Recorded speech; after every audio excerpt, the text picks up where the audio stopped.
মেয়ের বাবা মা শুধু মেয়েকেই জন্ম দেবে, 20-25 বছর খাওয়াবে, তারপর পড়ালেখা করাবে। তারপর যখন বিয়ে দেবে, শ্বশুর বাড়িতে মেয়ে যখন প্রেগন্যান্ট হবে, তখন পাঠাও বাপের বাড়ি। বাপের বাড়িতে সন্তান জন্ম দিবে, তারপর লালন পালন করো সেই সন্তানকে। শুধু মেয়ের বাবা মা বৃদ্ধ বয়সে মেয়ের কাছে কোনো সেবা পাবে না। 2-1 দিন জামাইয়ের বাড়িতে যেও থাকতে পারবে না মেয়ের বাবা মা।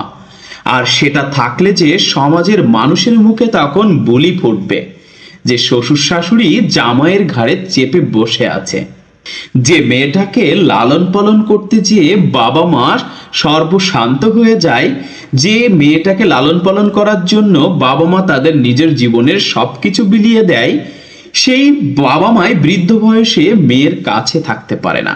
আহা, সমাজের কি নিয়ম, কি রীতি, কি পদ্ধতি! এই পদ্ধতিকে আমি ধিক্কার জানাই। এই পদ্ধতির একটা পরিবর্তন আনা উচিত।